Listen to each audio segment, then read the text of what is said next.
नमस्कार। आकाशवाणी जयपुर अजमेर से प्रस्तुत हैं प्रादेशिक समाचार।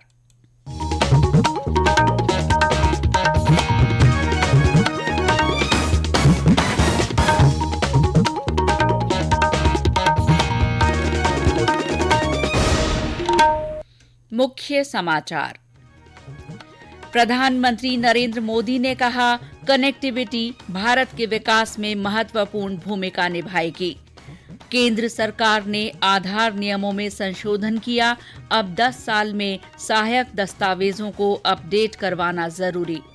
जोधपुर में डिजिफेस्ट शुरू हुआ, 61,000 से अधिक युवाओं ने जॉब फेयर में पंजीकरण करवाया। प्रदेश में इस साल अब तक डेंगू के 10,000 मामले सामने आए। अकेले जयपुर में करीब 4,000 लोगों में डेंगू की पुष्टि। और राज्य में कई स्थानों पर अब भी दिन में गर्मी का असर बरकरार, आने वाले दिनों में दिन और रात के तापमान में गिरावट की संभावना।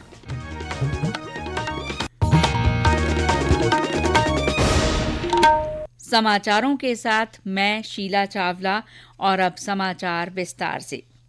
प्रधानमंत्री नरेंद्र मोदी ने कहा है कि कनेक्टिविटी भारत के विकास में महत्वपूर्ण भूमिका निभाएगी। श्री मोदी आज बेंगलुरु में केएसआर रेलवे स्टेशन पर चेन्नई मैसूर वंदे भारत एक्सप्रेस और भारत गौरव काशी दर्शन रेलगाड़ी को रवाना करने के मौके पर बोल रहे थे। जनसभा को संबोधित करते हुए प्रधानमंत्री ने कहा कि कर्नाटक को पहली वंदे भारत एक्सप्रेस रेलगाड़ी मिली है। प्रधानमंत्री ने इससे पहले बेंगलुरु हवाई अड्डे पर नए टर्मिनल का उद्घाटन किया। श्री मोदी ने कहा कि ये बेंगलुरु के लोगों की आवश्यकता थी। उन्होंने बेंगलुरु में नाद प्रभु केम्पेगौड़ा की 108 फुट ऊंची कांस्य प्रतिमा स्टैच्यू ऑफ प्रॉस्पेरिटी का अनावरण किया। केंद्र सरकार ने आधार नियमों में संशोधन किया है। नए नियमों में आधार बनाए जाने के 10 साल पूरे होने पर कम से कम एक बार सहायक दस्तावेजों को अपडेट करवाना जरूरी कर दिया गया है। इलेक्ट्रॉनिक्स और सूचना प्रौद्योगिकी मंत्रालय की गजट अधिसूचना के अनुसार सहायक दस्तावेजों को अपडेट करवाने से सेंट्रल आइडेंटिटीज डेटा रिपोजिटरी में आधार से संबंधित सही सूचना सुनिश्चित की जा सकेगी। पेंशन और पेंशनभोगी कल्याण विभाग, केंद्रीय कार्मिक लोक शिकायत और पेंशन मंत्रालय द्वारा केंद्र सरकार के पेंशनभोगियों के वास्ते डिजिटल जीवन प्रमाण पत्र को बढ़ावा देने के लिए राष्ट्रव्यापी अभियान शुरू किया गया है। सभी पंजीकृत पेंशनभोगी संघों, पेंशन संवितरण बैंकों, केंद्र सरकार के मंत्रालयों और सीजीएचएस वेलनेस केंद्रों को निर्देश दिए गए हैं कि वे पेंशन भोगियों के लिए जीवन प्रमाण पत्र जमा करने के वास्ते डिजिटल जीवन प्रमाण पत्र और फेस ऑथेंटिकेशन तकनीक को बढ़ावा देने के लिए विशेष शिविरों का आयोजन करें। राज्य विधानसभा में प्रदेश के राजनीतिक, सामाजिक और आर्थिक विकास को दर्शाने वाले डिजिटल म्यूजियम को 14 नवंबर से आम लोगों के लिए खोला जा रहा है। 1 महीने तक स्कूल और कॉलेज के विद्यार्थियों को निःशुल्क प्रवेश दिया जाएगा। सप्ताह में एक दिन ये बंद रहेगा। विधानसभा अध्यक्ष डॉक्टर सीपी जोशी ने आज एक पत्रकार वार्ता में बताया कि इसे राजनीतिक आख्यान संग्रहालय का नाम दिया गया है। इसमें पूर्व मुख्यमंत्रियों, पूर्व विधानसभा अध्यक्षों के सिलिकॉन से बने स्टैच्यू लगाए गए हैं। साथ ही उनका जीवन परिचय भी दिया गया है। 26,000 वर्ग फुट में बने संग्रहालय में डिजिटल और आधुनिक उपकरण लगाए गए हैं। होलोग्राम से वर्चुअल रियलिटी सा नजारा दिख रहा है। श्री जोशी ने कहा कि डिजिटल म्यूजियम का उद्देश्य नई पीढ़ी को प्रदेश के विकास और इसमें विभिन्न नेताओं के योगदान के बारे में जानकारी देना है। लोकतांत्रिक व्यवस्था में लोगों का विश्वास तभी रहेगा जब हम लोकतांत्रिक व्यवस्था के बारे में जानकारी रखें। मुख्यमंत्री की भूमिका अलग और मुख्यमंत्री की भूमिका का निर्माण होता है विधानसभा में। तो functioning of Vidhan Sabha is also important. Speaker का रोल क्या होता है, लीडर ऑफ ऑपोजिशन का रोल क्या होता है, हाउस में डिलिब्रेशन कैसे होता है, क्वेश्चन आवर कैसे होते हैं, जीरो आवर क्या होता है, बिल कैसे पास होते हैं, ये सब जानकारी मोटे तौर पर इस म्यूजियम में इंटरेक्टिव सेशन के माध्यम से भी देंगे और जो ग्राफिक के माध्यम से भी जो उपलब्धियां उनकी जानकारी देंगे। जो नई पीढ़ी के बच्चे हैं उनको एक्सपोजर मिले। तो 14 नवंबर को हम 1 महीने के लिए 1 महीने के लिए बच्चों के लिए इस म्यूजियम को निःशुल्क शुरू कर रहे हैं। कांग्रेस विधायक और राज्य सरकार में पूर्व मंत्री हरीश चौधरी ने ओबीसी आरक्षण में विसंगति को लेकर कहा है कि जायज मांग होने के बावजूद उसे पूरा नहीं किया जा रहा है। आज जयपुर में प्रेस वार्ता करते हुए श्री चौधरी ने कहा कि विसंगतियों के कारण ओबीसी के युवाओं को आरक्षण होने के बावजूद नियुक्तियों में लाभ नहीं मिल पा रहा है। उन्होंने कहा कि वे इस मसले को कई बार मुख्यमंत्री को और प्रदेश कांग्रेस अध्यक्ष को बता चुके हैं। उन्होंने कहा कि पूर्व सैनिकों को महिलाओं की तरह हॉरिजेंटल आरक्षण दिया जाना चाहिए। राजस्थान के अंदर पूर्व सैनिक का आरक्षण निर्धारित है। ज्यादातर नौकरियों में 12.5% है। अपवाद स्वरूप जो आरएस और अलाइड सर्विसेज है उसके अंदर 5, उस 12.5% के संदर्भ में और 5% के संदर्भ में जो 2018 को नियम बनाए, उस नियम के कारण आज ये स्थिति बनी हुई है कि आज ओबीसी के छात्रों को पिछली भर्तियों के जो परिणाम निकल रहे हैं उसमें कई भर्तियों में 0, कई भर्तियों में 1, 2, 3% तक ही 21% का रिजर्वेशन होने के बावजूद उन पदों के ऊपर उनकी नियुक्तियां हो रही। ये नियम में संशोधन हुए और नियम महिला आरक्षण के तर्क पर, जो हॉरिजेंटल आरक्षण है उसके तर्क के ऊपर भूतपूर्व सैनिकों का भी आरक्षण हो, ये हम लोगों की मांग।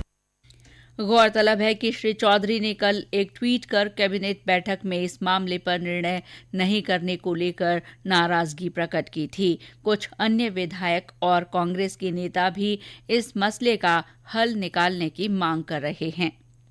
ये समाचार आकाशवाणी जयपुर अजमेर से प्रसारित किए जा रहे हैं।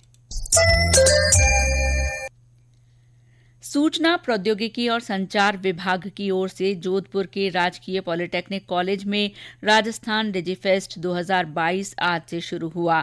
मुख्यमंत्री अशोक गहलोत ने इस फेस्ट का अवलोकन किया और विभिन्न कंपनियों द्वारा की गई नियुक्तियों के पत्र युवाओं को प्रदान किए।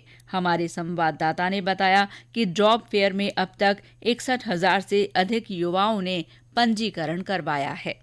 डीजी फेस्ट में राज्य भर के अभ्यर्थी यहाँ पहुँच रहे हैं। राजस्थान डीजी फेस्ट 2022 में 250 से अधिक कंपनियां प्लेसमेंट के लिए हिस्सा ले रही है। इस फेस्ट में बेरोजगारों को एक्सपर्ट गाइड करेंगे, नई तकनीक से अवगत करवाया जाएगा, साथ ही स्टार्टअप के बारे में जानकारी दी जाएगी। इस फेयर में IT, BPO, इंफ्रास्ट्रक्चर, इंजीनियरिंग सहित अन्य लगभग 250 से अधिक कंपनियों के नियोक्ताओं से संपर्क स्थापित करने की सुविधा मिलेगी। जो फेयर में 61,000 से अधिक युवाओं ने अपना पंजीयन करवाया है। ऑनलाइन रजिस्ट्रेशन नहीं करवा पाने वालों के लिए जो फेयर में अलग से काउंटर की व्यवस्था की गई है। राजस्थान डीजी फेस्ट के समापन रविवार को होगा। रामेश्वर बेड़ा, आकाशवाणी समाचार, जोधपुर।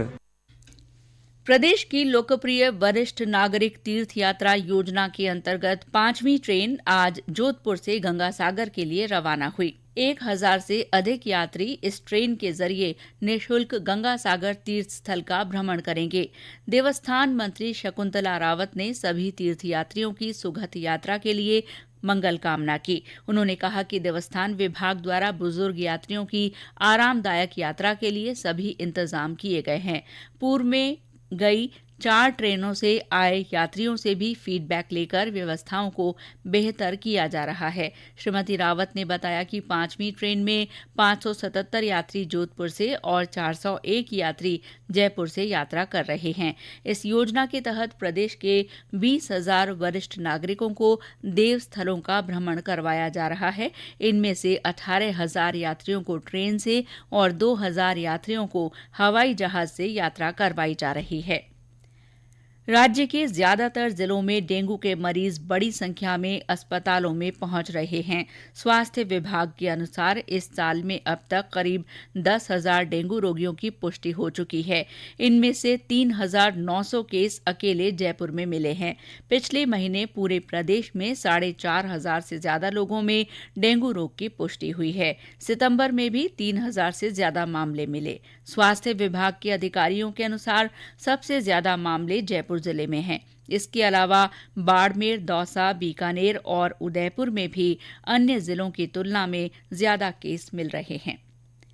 केंद्रीय स्वास्थ्य मंत्रालय की अतिरिक्त सचिव रोली सिंह ने केंद्र और राज्य सरकार की योजनाओं के सफल क्रियान्वयन के लिए महिला बाल विकास विभाग तथा स्वास्थ्य विभाग के बीच और अधिक तालमेल बनाने पर जोर दिया है। श्रीमती सिंह आज जयपुर में 15वें कॉमन रिव्यू मिशन की ब्रीफिंग बैठक को संबोधित कर रही थीं। इस बैठक में केंद्रीय स्वास्थ्य मंत्रालय के 16 सदस्यीय दल ने अपनी फील्ड मॉनिटरिंग के अनुभव साझा किए। श्रीमती सिंह ने कहा कि विशेषकर शिशु स्वास्थ्य, मातृ स्वास्थ्य और किशोर किशोरी स्वास्थ्य से जुड़ी सेवाओं का लाभ अधिक से अधिक लोगों तक पहुंचाया जाना चाहिए।